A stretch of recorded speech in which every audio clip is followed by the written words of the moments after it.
all of these people have come here with so much. Thank you all of you for coming here. I can see the interest that the smartphone addiction has generated. Because most people called me and asked, smartphone abadal So I'm pretty sure everybody. So one of the aspects of this program is also to engage in a dialogue with the public, give an opportunity to the public to voice out their opinions and ask questions. And this need not just be a question answer session. Like for example, when we had a Q&A with Rajat Talab, there was a dialogue that was happening inside the room, right? And the buffet is now open. But whenever a buffet is open, everybody waits for the first person to pick up the plate. Who is going to be that person? We develop among the kids things like how do you develop critical thinking, how do you develop socializing, how do you develop all this. How does one go about really developing these habits? So I think a lot of the times we probably will end up doing some of these things by undoing what we are doing at the moment. That sounds very philosophical. Let me just kind of put that in more concrete terms. So what we do today is especially in schools, if you ask a question and the child responds in a particular manner, and if that response slightly or largely so deviates from what the expectation is by the teacher, you are told that you are wrong.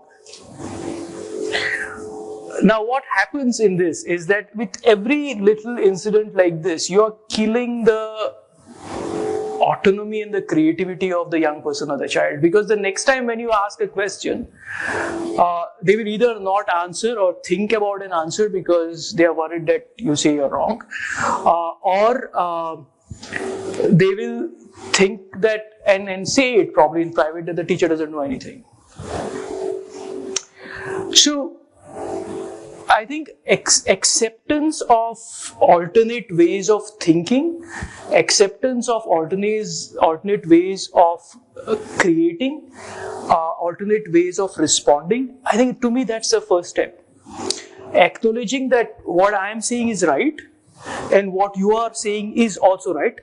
Not if it is wrong, of course, but it deviates from your thinking. I think that acceptance is the first step. The moment we start saying that only what I say is right and you have to say it exactly the same way or think in exactly the same way, with every little instance like this, killing the creativity of the child, and we are also killing the confidence of the child.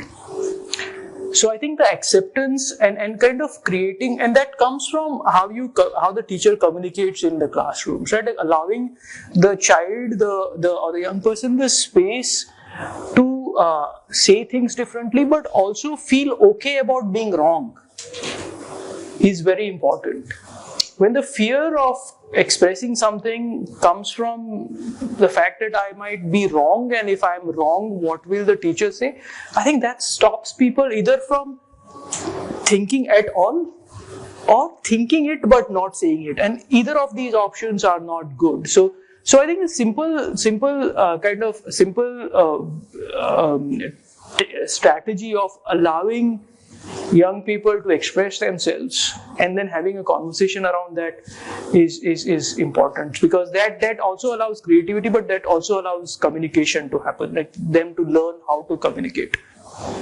Because I'm seeing a lot of this, because one is either young people don't express themselves because they're worried, or the other extreme, which is not good at all as well, where they think that the teacher does not know anything, which is also not good, because I think again, and this is something that I only learned when I went overseas for my training, is that it's okay for a teacher to say that I don't know. Our system does not allow that. Our system does not either allow a teacher to say I don't know, it does not allow a doctor to say I don't know something. I think which is problematic. It's just not humanly possible for someone to know everything. Accepting that, okay, this is an interesting question, I don't have an answer to this, but I will check and I will come back to you, is one of the biggest lessons that I learned when I kind of trained and I teach in the West. It's not difficult. Everyone should try it. It's not difficult to say, I don't know. I think that will then kind of probably lead to greater respect from the students. From your perspective, what is the objective of life? Like, why are we here and what is life basically? I don't have a long enough beard to be Sadhguru. No. Not in that sense. Like, it's basically like, why do we go to school and why do we do the things that we are currently doing instead of being like what we originally were, like nomads and being living in caves and other things? My simple response to that is, if that is what you want to do, go ahead and do it. Because it's for all of us to figure out what we want to do in life. I mean, if you want to be a nomad, perfectly fine. Go ahead and become a nomad if that makes you happy, and if you are able to make some, like, at the end of the day, to live, you need food, shelter, roof over your head. And for all of that, you need some money. If you can make money out of being a nomad and can not become rich, but if that allows you to do it, go ahead and do it. I mean, and to me, what's most important is at the end of the day, you should be happy doing what you're doing. I think that's the most important thing. So if you've figured out some way of doing it, and it's possible in today's world. I mean, you could be a nomad, not like the older nomads. You could be traveling the world doing different things. You could do it not on a camel, you could do it on a motorbike. But if that's something that kind of catches your fancy and what you want to do, I would be the last person to stop you from doing it. Because at the end of the day, everyone has to figure out what they want to do in life. I don't have an answer to what are we doing in this world and what is our objective in this world. I have an answer to what am I doing in this world. I have an answer to what is my objective in life. I have an answer to what I want to achieve in life. I have an answer to that. And similarly, each one of us needs to kind of find that own answer for ourselves. Don't think that I would be able to give it, or for that matter, any guru will be able to give the answer. You are your own guru. Find your own answer of why you are here and what you want to do in life. Yeah, so very interesting session. So I have a question in terms of how one might play a balancing act between the two extremes that you pointed out that people tend to gravitate towards. For example, I think one of the points today for most parents is about screen time. Now, particularly including with me, I think fortunately my wife and I, she's not here, but I know there are enough people in the room who will report this conversation, so I'm going to be neutral anyway. I think fortunately most of the aspects of parenting my wife and I agree on. There are a couple, of course, that we have some healthy disagreements with. So I think one of those areas is regulation of screen time. I think both of us understand that you cannot completely restrict it, but there has to be some regulation. So now the question, that one of the dilemmas that I always have is that how do we regulate this? I mean, where do you make a judgment? How do you make a judgment call that you are balancing both aspects? Because on one hand, I don't want to be policing, because that is not sustainable. We are not going to be there all the time, every time. Access to content is also another concern for me, but that's again another reality that I've accepted, that we will never be able to completely sanitize the content that they're going to get access to. Even Peppa Pig, unfortunately, there is an adult version of Peppa Pig. I don't know how many parents know about this, but this was a startling and horrifying discovery that my wife made, that there is a version filled with a lot of inappropriates. So my question really to you is that while we aspire to create that enabling environment for children to be able to explore and learn by themselves, on the other hand, we also want to be ensuring that it's not going to be a distraction, and they are able to focus on their priorities, and we teach them to prioritize, right? So the screen, I mean, my younger son at one point of time knew 180 flags of the world because he had spent time learning it on YouTube, and that to me was an exemplary example of how that's a great learning medium. But the bottom line is, how do we make that judgment call? And if I may, just to his question, and to many of the parents in this room, and I will, if time permits, spend some time with you. Is this book called The Games People Play by Eric Berne. Dhruv, right? Yeah, so you should, if you're interested, read that. It talks of time organization of space and, time and space organization of our lives. That would probably answer your question about, being a nomad. But I would like to hear from you on that. Sure. I'm going to, before I answer the question, I'm going to be a little bit rude and ask you your name because you look very familiar to me. My name is Suhas Malya. Okay. Right. Okay. So, you funded a lot of our work. Right. So, interesting question. I have to think very carefully while I respond to this because right next to you is sitting my son and my wife. And while you were asking me this question, I could see a little smile on my wife's face because I'm sure she was thinking, wow, how am I going to answer this question, considering the fact that we are ourselves having challenges doing some of these things that you're talking about.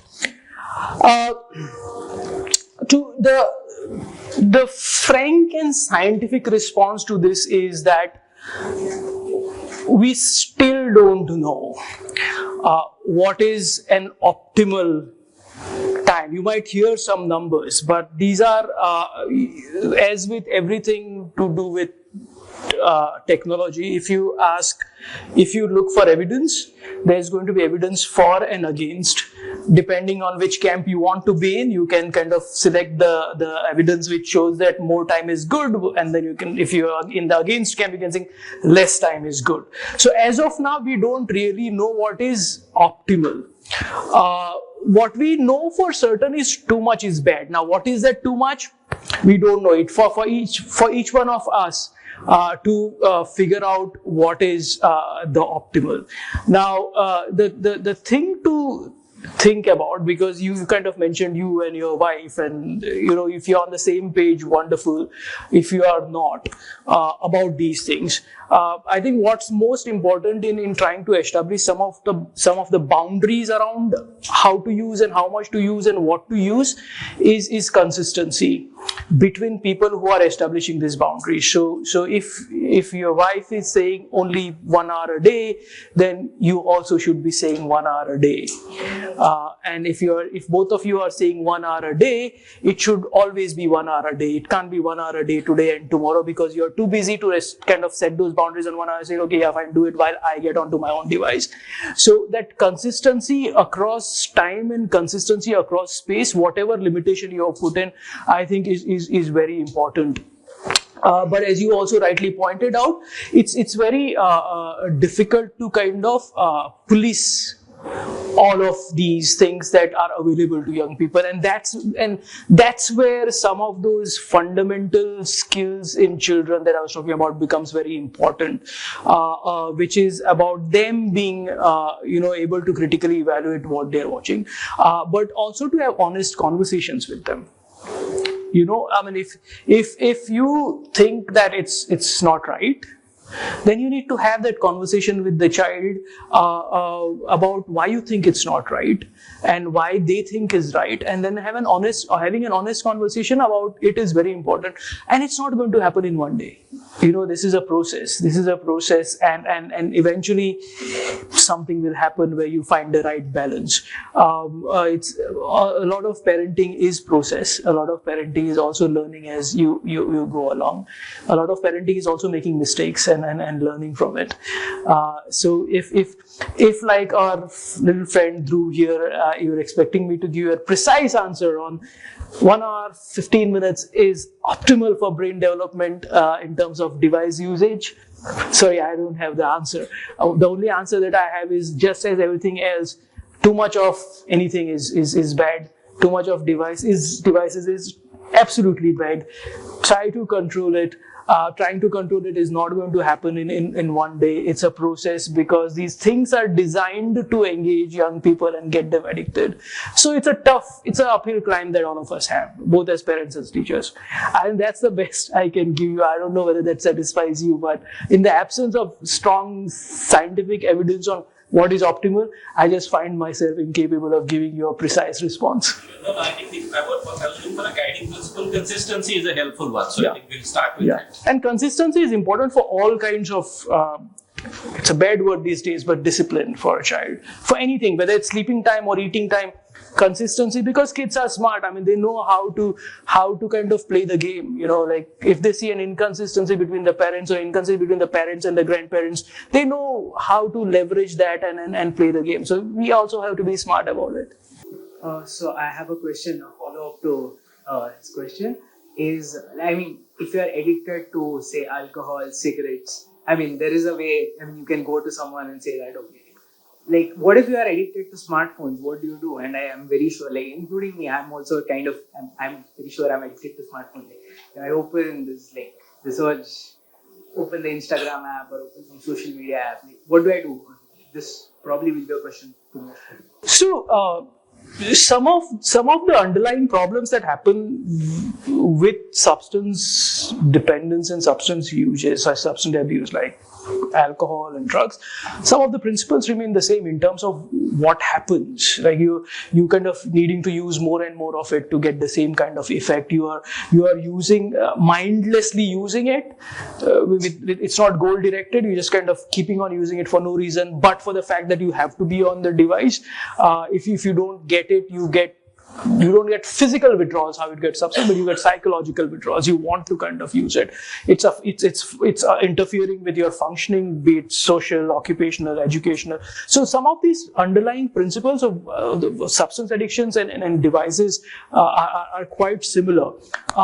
So it also remains that some of the ways to do kind of get out of it also principles remain the same.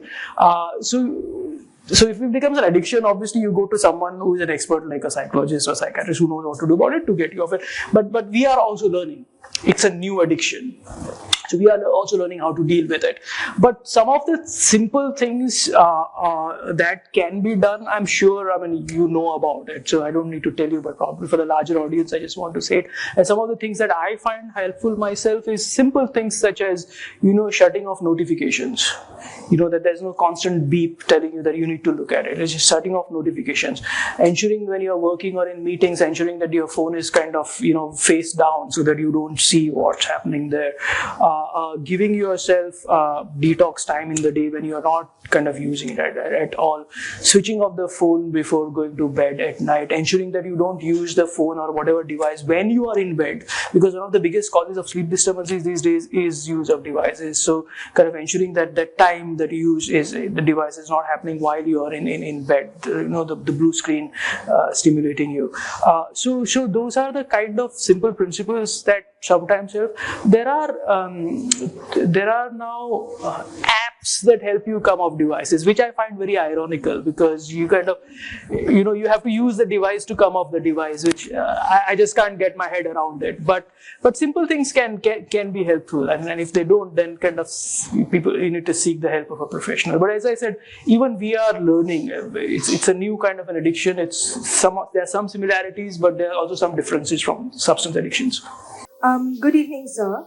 You had mentioned about trying to just listen to people at times. So my query is like, how exactly to be a good listener? Because sometimes when I want to speak to my mom and she's busy on the mixer, or when she's frying something, or when she's doing some school work on the laptop, she's like, yeah, I'm listening. I'm listening. I'm like, are you sure? She's like, I'm listening.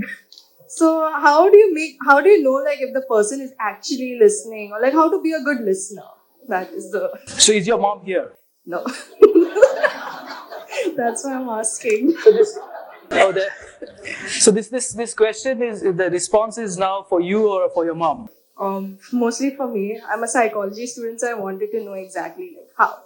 Okay, all right. So and then you communicate this to your mom as well. So there's a difference between hearing and listening, right? So and listening by itself is not enough. We need what is called as active listening, right? Active listening is where you are actually paying attention and responding in many times non-verbal, but sometimes verbal manner.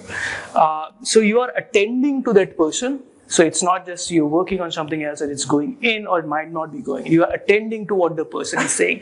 And how do you know that someone is attending to what you are saying, right? Like simple non-verbal cues, like how the person sits gives you an indication, right? Or leaning forward towards you, or just simple things such as, I might not say anything at all. You're telling me something, I might not say anything at all, but what I'm doing is saying, okay, very interesting. So these are kind of verbal cues, but I'm just telling you that I'm interested in what you're saying and I'm understanding what you're saying. So that's one thing. And the other thing is the follow-up questions and clarifications that the person seeks, right? And that is like very open-ended. Oh, can you tell me a little bit more about that, right? Oh, or if you're telling something distracting and like responding and say, oh, that must be very difficult. Can you kind of tell me what happened after that? So these are the kind of things that indicate this is good listening. This is active listening, where you are not jumping to telling people what they should be doing, but actually listening, reflecting on what that person is saying, and kind of taking the conversation forward. So these are some of the things that one needs to be doing in conversations, but we don't do it that way, right? We kind of just like either say, yeah, tell me while you're doing whatever you're doing, or you kind of listening to a part of it and saying, oh yeah, that's great, why don't you do this and you'll be fine. I think that is not good listening. Hello, my name is Annapurna. I'm a teacher at Bhatikar Model High School. I am glad that she said that her mom isn't listening. Okay, but what I've experienced is that younger kids nowadays, when they're on their smartphone or whether they are doing something or not, when the parents are trying to interact with them, they pay least attention. I mean, I've seen my nephew, whenever I try to talk to him, he'll be like, Atu, just wait. Like, let me finish doing something. And I feel like I've seen a pattern of intolerance because I've been teaching at the college section, the PG, the higher secondary, now I'm teaching at the school section. And the scariest part is to look at how the children in school are getting intolerant. I believe that it is because of the games that they play on the phone, or another reason could be that, I've also seen this, that some kids do not get the attention that they need at home. And that's exactly what they do when they come to school. They pay least attention, and whenever they're asked questions, they're mostly lost. So my question to you, sir, is that how do we try to grab their attention in a more interesting way? Yes, we do hands-on activities in the classroom. We try to give them that imaginary way of looking at things.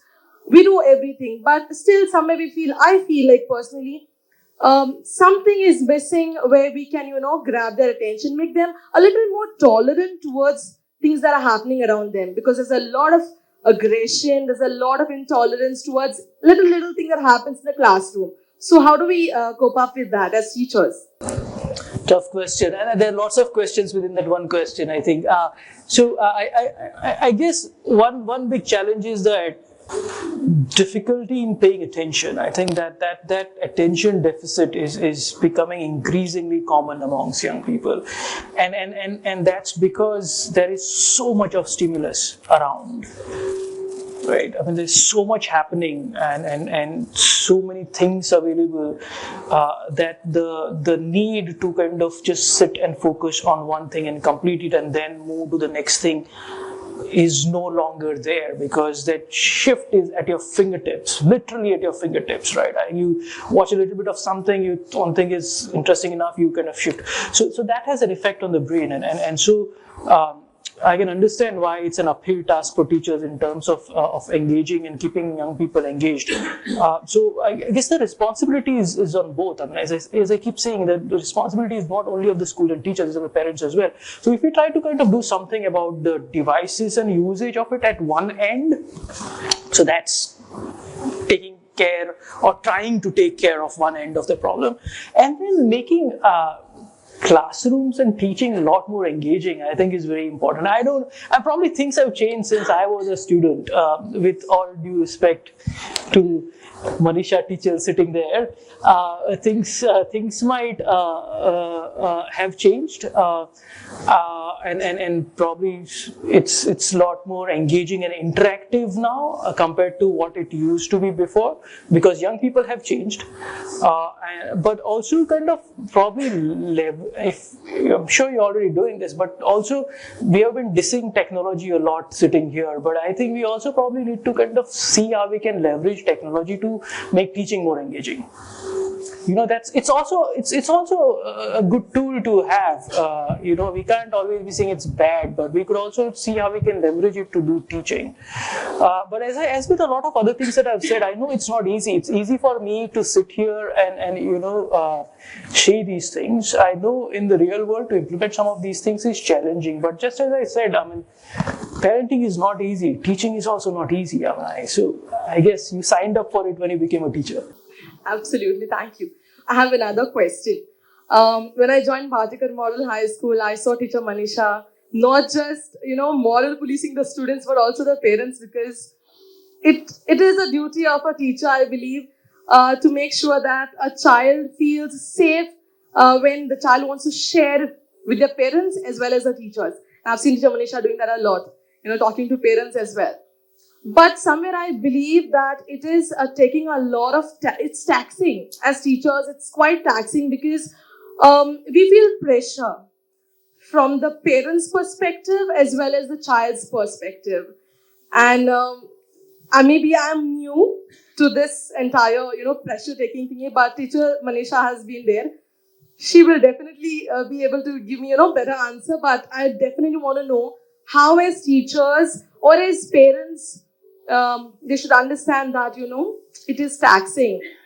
Teachers also need to take care of their mental health at the point, right? No, I absolutely agree. It's a difficult job. It's absolutely a difficult job because there is pressure from all directions. There's pressure from the education system to complete the curriculum. There's pressure from the teachers, from the parents to kind of ensure that, their kids turn out to be the smartest, best of all of the lot. And you kind of getting pressure from both directions as teachers. Again, as I responded to the last question by Siddharaj, I don't have a solution to this because this requires an attitudinal change. This requires a societal change. Unless we start thinking differently as a society, you're going to feel that pressure. Unfortunately, I'm really sorry to say. Until this requires a generational shift.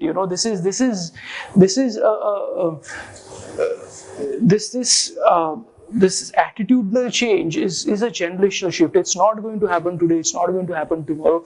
Maybe the next generation of young people who then become parents and teachers will be able to because most of these things happen in cycles, So what's happening in the West is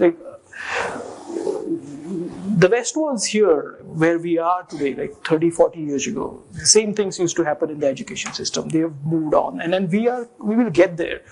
But it's schools and education system don't sit in isolation outside of the society that we live in. They are a reflection of how society thinks. And unless that whole ecosystem changes, the education system by itself is not going to change. The NEP is a good start. But my issue with the NEP is one thing is the implementation. I'll kind of reserve my judgment on how it pans out. But my issue is also the fact that this is a new tool given to the old people, right? Without empowering them with new ways of thinking, new skills, new competencies to deal with this new change. Now, how you use this new tool is now in your hands. I'm kind of shifting the responsibility right back to you and saying how you use this very forward-thinking tool. NEP is very forward-thinking, and that's why I worry. Are we ready for it? It's important, but are we ready for it in terms of the system? So I think the responsibility is now on you and others like you to kind of make it successful. Thank you. Good evening, Sir Dr. Nadkarni. My name is Ash, and I know that you are a psychiatrist and a global mental health researcher. So you are a good and kind person. So my question is that how would you create a mental health awareness with limited resources? Sure. Thank you. It's very kind of you to call me kind. So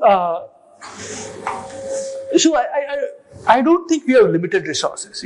I don't think India has limited resources. We keep saying this when it comes to few things.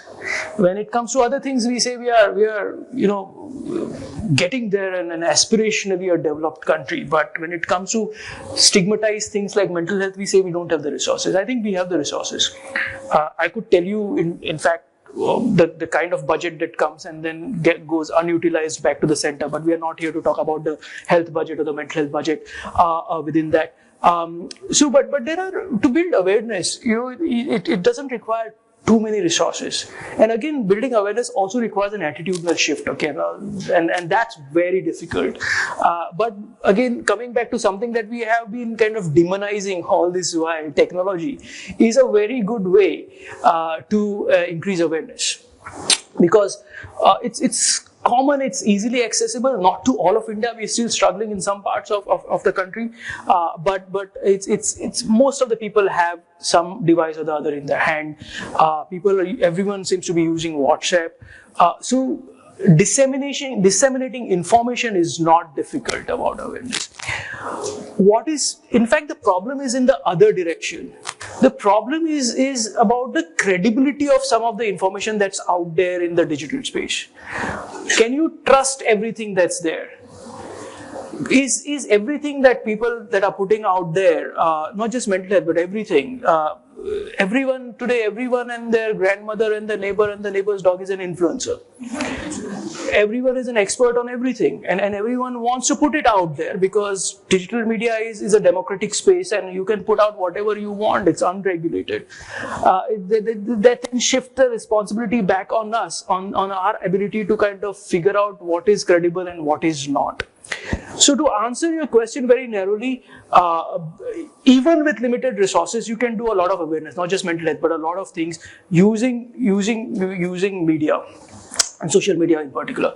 But the question is about what to trust and what not to trust. And we yet to kind of get a better regulation on that, because there is a lot of not just non-useful but also harmful things out there on social media when it comes to health and health in general and mental health in particular. I think that's a bigger challenge to me. You put the challenge to me as in building awareness. I don't see that as a challenge. To me, the bigger challenge is being able to sift out what is right and what is not. I think that's going to be a bigger challenge. Thank you, sir. Good evening, doctor. I've been teaching since 2001 in school, and what I've seen is during post-COVID times, it has been very challenging for teachers, especially because children are with their smartphones, and getting into relationships is very much easy. It is not like in our times when we would muster up courage and then express our feelings. It has become so easy that we see the number of children getting into relationship is on the rise. So what role should the school play in this case? And when should the schools intervene? Because we find that parents want teachers to intervene in such matters, because there are complaints that a certain boy has contacted my child. And so one day I asked my parents, you gave the phone to your child, you recharge it, and then you expect the schools to solve this problem. So what do you think the school, what role should the school play in this case? Sure. I think firstly, getting into relationships, I mean, you said, what do we do with this problem? I don't think it's a problem. I think it's unavoidable. It's again, as I said, it's a part of growing up. Young people are going to get into relationships. If you try to stop it, prohibit it, ban it in whatever way, school, home, as I said before, if you tell them not to do something, they're going to do it. Our responsibility, both as teachers and parents and society in general, is to make it safe. And making it safe means what? We're seeing a lot of we've done a little bit of research on it in Goa actually, and we're seeing a lot of violence happening in dating relationships. And this violence, when I say violence, we only think of physical violence. It's not physical violence. There's emotional violence. There's control, and all of the other things that come with that kind of violence that happens in relationships. So we have to keep young people safe from that. We have to keep young people safe from being exploited within relationships. We have to give appropriate information about sexual relationships and teen pregnancies and unwanted pregnancies, because that's a real risk. So all of this boils down to giving appropriate information. All of this boils down to giving accurate information. All of this boils down to having adult conversations with the young person. And in doing this, making it safe. You're not going to wish it away. It's not going anywhere. The issues that happen with the problem, as you call it, the issues that happen with relationships, we can learn from the Western world. And there's lots, because we are, again, within this kind of relationships, we are behind what's happened in the Western. So we can learn from the mistakes that have happened there. Like, so the main things that have happened are around pregnancies, teen pregnancies, sexually transmitted infections, and all of those things. Those can be avoided through right information, empowerment of the young person, and having adult conversations with them. So, and communicating, as teachers, communicating this message to the parents as well. Because, you're fighting a losing battle by kind of saying that we want this to stop. It's not going to stop. It's a natural part of growing up. I think in the research that we have done, that's another thing that we have seen. It's not just, it's how these relationships are viewed by parents and teachers. That becomes a problem. Sometimes some students see some teachers as those they about. I think this is dying probably. But in most cases, when you can have conversations with young people, you can to me the priority is keeping these things, because you stop them from happening. So as I said earlier, teaching is not easy. I mean, don't envy you at all as teachers. It's a difficult job. Parenting is also not easy, but someone has to do the job. Because we build societies through good parents and good teachers. Good evening, sir. I'm in 12th grade right now and preparing for NEET. So, as you said before, like the case for suicide is not because of mental illnesses; it's because of stress and the educational system. That may be true, but we also need stress, right? To the amount of competition there is, and we need to prepare better for that. How do you manage a proper level of stress for that? We can't just say that we can't take stress the people, right? 70% is a big number for that. And how do we manage stress for such? Sure. I'm sure all the parents and teachers in the audience will love you. So stress is of two types, right? There is something called as eustress and there's something called as distress. Eustress is good stress. You are right. I mean, not having any stress at all is not good. Because eustress, having that little bit of stress, helps us to perform better. And again, there's research around that, which shows that our performance it's like a U-shaped curve. It keeps going up as we have a little bit of stress/anxiety around the performance, whatever we have to perform the task. And then it hits a peak, and then it starts going down. So this bit of it is eustress. It helps you to function better. This bit of it is distress. So we want young people to have eustress, which makes them perform better. But we don't want young people to have distress, which is not good at all, because it doesn't, firstly, it doesn't help you perform better, but it also has other longer term effects on both your mental and physical health. So a little bit of stress, you're right, is good. A lot of stress is not good. Now the thing is that the thresholds for tolerance of stress for different people is different. Everyone does not have a standard threshold for tolerating stress, and we have to account for that. Right, and that's where our resilience comes in, and it's our job and responsibility as parents and teachers to be able to build resilience of our child, so that the threshold for dealing with stress goes up. but in no case is distress acceptable. So to answer your question, very simply, yes, little bit of stress is good for you, you'll do well in your NEET, but too much stress is not good for you, you won't then, get what you're trying to get through your NEET. Good evening, sir. My question to you is, every year we have curriculum and the textbook which teaches my son, this year he is teaching about Subhash Chandra Bose, the next year he will be teaching about another freedom fighter.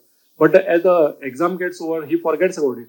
But what is my intention is that after passing out, after graduating and he's engaged in a service, I want to be a responsible citizen and giving good service to the nation. So what are some of the habits he can incorporate in his student life that will enrich him, make him more knowledgeable?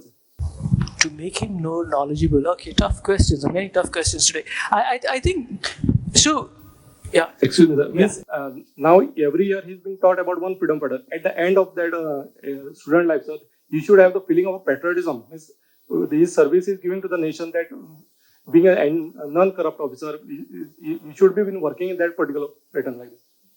Right. How do I answer this? So I think the first thing is that most young people learn through what we call as modeling, which is where we observe and we do what we see. So if you want your son to be like that, you have to be like that. Yeah. I'm sure you're like that. I'm not kind of questioning that, but I'm just saying that if he sees or she sees, your child sees you doing these things, they will grow up like that. They will inculcate those same values, they will inculcate the same morals, the same ethics that you demonstrate all the time. With regards to freedom fighters and kind of getting inspired by them, I think the problem with us at the moment, as I see this in the country, is that we are getting too caught up in these people, whether they're freedom fighters or whatever, as heroes, and not really understanding the values that they bring to the table. So like everyone is getting, let's say for example, excited about Shivaji, and everyone goes Shivaji. But people know that Shivaji was Shahji's son, and then he ruled over these, and he did that to Afzal Khan. How he killed him, he used Wagner, and which fort did he come down from and did this, and how many horses he had, and all of that. But what values did he bring to the table? People don't either know or don't want to inculcate. Right? I mean, let's say for example, the values of secularism, respect for women. I mean, it demonstrated a lot of these things in the life that he led. But you don't want to inculcate that. Or we talk about our epics, right? I mean, not just history, but our epics. We talk about Ramayana, we talk about Mahabharata, we talk about Ram and all of that. How many people actually look at the values that they bring to the table? I'm like, keep aside religion from it. Keep aside the rituals and the pujas and all of the things that we do in the temples that we build. But how many people focus on the values that that epic teaches us about? Right? I think the issue is that we are too focused in the person and the stories of that person, that we don't focus on what lessons they are teaching us. And I think it's important to bring those lessons out when we teach. As teachers, while we have to teach them how many horses Shivaji had, because that's a MCQ probably that they get, Shivaji had X number of horses. It's important for the teachers to also draw out the lessons from their lives that are important for people to uphold. I think that's more important. So one is passing the exams, knowing this, having this information. This is, if I may quickly end with something. Again, this is absolutely not original at all. I heard this from someone else, where he made a distinction between information, knowledge, and wisdom, and where information would be knowing, let's say, for example, what are the things that need to go into making an atom bomb. Knowledge is being able to make an atom bomb. And wisdom is knowing when and why not to use the atom bomb. And a focus of everything that we do in the education system is focused around information. Focus of all of the devices and things that the biggest problem that Google has brought into our lives is information at our fingertips without giving us knowledge and wisdom. Knowledge and wisdom can happen only when we make an active effort to convert that information into knowledge and help. When we have active help from our parents and teachers to convert that information into knowledge and then into wisdom. So again, to simply answer your question, reading about Subhash Chandra Bose and answering questions about Subhash Chandra Bose is not going to make us what you want your child to become.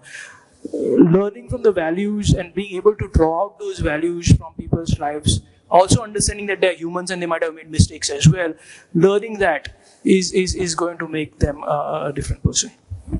Dr. Prabodh Kamath, thank you very much for a very informative session. I don't want to ask you questions, but if you permit me, I would like to cite two examples where younger kids are very smart and creative. Like because of national education policy, there is we always discuss about it, and it is more of a student-centric, and students enjoy the school more and all. So one of my friends wanted to design a new school. He came to me and said, where to go? Who can guide us on new school? And the thought came to us that why don't you talk to students? And the best way was give an essay to students and tell them to write an essay about their dream school. And he is very thankful to me, saying that he got a very good idea. So younger kids today have good ideas. They are very smart and they are very innovative. They are very creative. This is one example. And second, on a lighter note, like everyone said that there is a lot of pressure from the parents and all that. So 4 or 5 kids are talking in the age group of 8th standard to 12th standard, and everyone was tensed. Like, so they were saying like, I want to do medical. So my parents asked me what to do. I said, I want to do medical. So they're asking me, you have to study for NEET, and they're pressurizing me. Someone said, I want to do engineering. They're pressurizing me for JEE, like law, CA. And one fellow was very like relaxed mood. I said, what happened? Why relaxed? He said, I told my parents, I want to be bhelwala. Now they are on attention, what to do? I also have a similar anecdote. So somebody told me this. There was this kid, and it was morning. It's 7:15, and parents were waiting for the child to be taken to school. This guy went and started cleaning the toilet. And he was in the toilet only, not coming out. I was like, why? No, yesterday they said, no, if you don't go to school, I'll become a toilet cleaner. So I want to become a toilet cleaner. This is like a actual thing that has happened in Goa. In a house. I don't think becoming a bhelwala is that bad an idea. Yeah, because there is a bhelwala or whatever, pani puri wala, whatever you want to call him, bhaiya, chaat wala bhaiya, where we live. And I have a sneaky feeling sometimes that my wife loves him more than she loves me because he makes amazing pani puris. So my question to you is that our brain has 2 parts. First is the temporary memory, and then it is a permanent memory, where backstories and other stuff are stored. Now, I by myself saw this on YouTube, where you do multitasking and suddenly what thing you are interested in pops up, it stores in behind, in that part of your permanent memory. It just stays there, it's dormant, you don't remember, but it's there. And like Annapurna teacher said, the child is distracted. This happened to me because I was in teacher Manisha's class, physics was going on the board, and suddenly another topic popped just in the back of my mind. And since there, I was looking out of the window and I was thinking that what happened? Now what's going to happen? And then the question a question came up. Though she told me aside, you're distracted in the class, you're not paying attention. My attention was back. What happens then? And then that story broke down into different realities. If this was the answer to this, then what will happen? If this went at that particular place, then what will happen? And I was like, at that point of time, I was done. I could not understand physics. That topic came. So what would be your answer for that? What was the question? I really love chain of Right. How did that process happen and that thought suddenly comes? I really loved how you narrated it. I thought you were telling me your experience and There is experience and plus a question. What happens there? So what is more important gets aside and what you do one comes in more priority. I think that's fine. Why is it a problem? I think since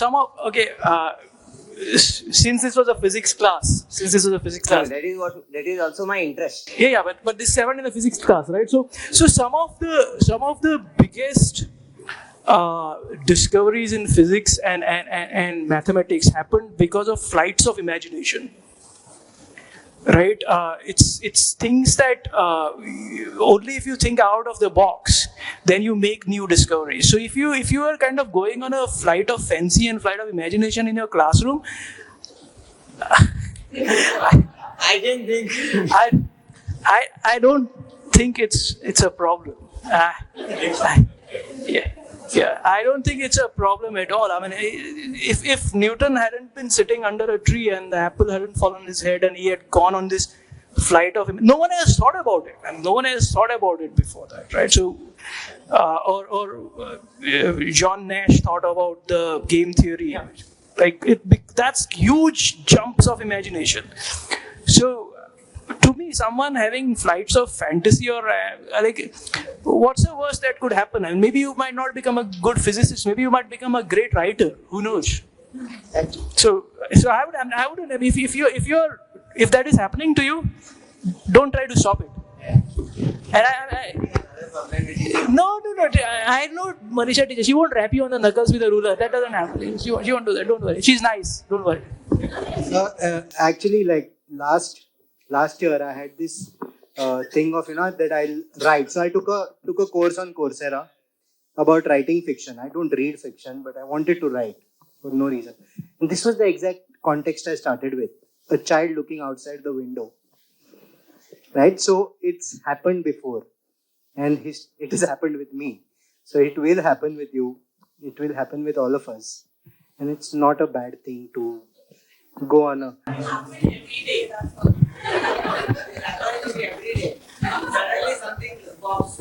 Write it down. That will be fun. So then you will remember what to tell, what happened next. That will be fun. If I may, I think your biggest win is the fact that you are aware of it, that you are reflecting on it, you are thinking of it. I think that's the most important thing. It still happens to me while I teach you. Teachers also go on this frenzy, right? Sometimes, yeah. I think not too many teachers in the audience today are going to be happy with me.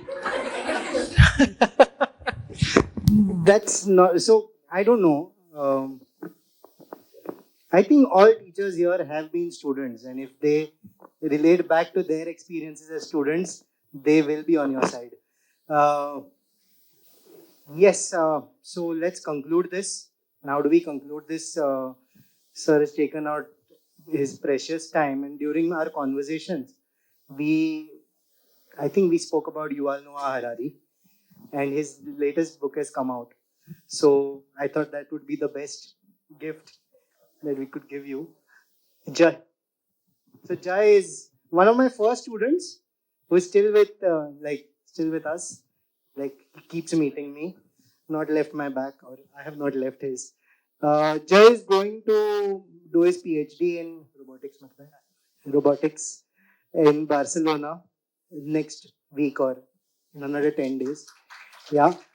And he wouldn't dare to witness these programs for the next 10 months. Yeah, he'll come. So, yeah, go ahead. That's the plan.